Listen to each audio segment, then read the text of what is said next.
For China, I would say the new norm is obviously will move from very strong fast, more than 10% GDP growth is, and of the land to a more sustainable, durable, sort of a very strong but a relatively lower growth, around the 7%. I think that's the key issue. But I would say the most important thing if you talk about China is the new normal is, when you're looking forward,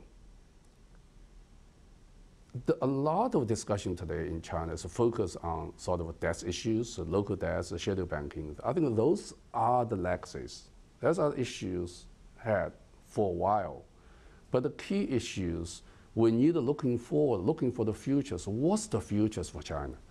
There's a new industry, for example, energy efficiency. For example, clean energy. For example, climate change related industries. I mean, for example, high technology embodied manufacturers.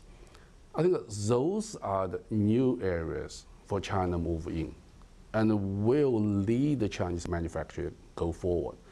And also here in the States, what investors concerned the most about Chinese economy is whether the slowdown in housing market will lead to a possible burst of the sector. How likely do you think that's going to happen? Housing market have to and will experience a restructuring. I think this is very clear because the housing price is way high and the vacancy rate is way, way high. Right? I mean, this is 500 million square meter, the empty spaces there. And most of the development companies in the real estate has a pretty high debt ratios.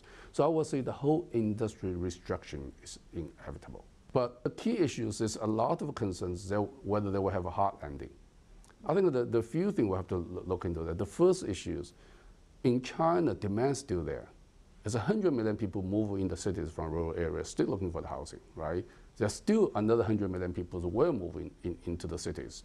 So demand is there. So how do we ensure this demand convert into potential demand, convert into the real demand for housing market? I think this is very important. And also we need a supply demand because industry, the consolidation is inevitable. So we need a policy to facilitate this real estate sectors and the consolidation. If we can do those things to combine both, we call the two-handed policies, supply and demand, we see the Chinese real estate sector will have a soft landing. We don't see it will be a big issues for Chinese economic growth in the near future. So besides the risks and the concerns brought by the Chinese economic slowdown, is there anything from the slowdown that will actually benefit the rest of the world? I think the big issue is it's not only slowdown, it's a stabilization and move into the more sustainable growth path for China, which is a big benefit for the whole world. China contributed more than 34% of global GDP growth.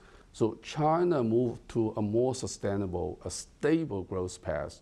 It's a big good news for the whole world. The second issue is when China had the internal reforms, open more private sectors, welcome private sector invest in all the market sectors, which also will welcome more international investors move into those sectors, which will be good news for the international investors as well.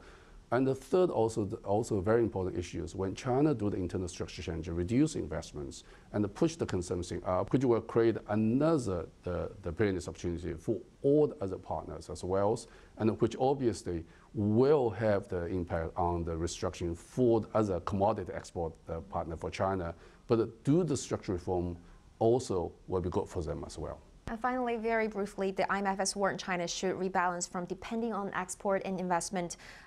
So what are some of the specific measures do you think the Chinese government should work on?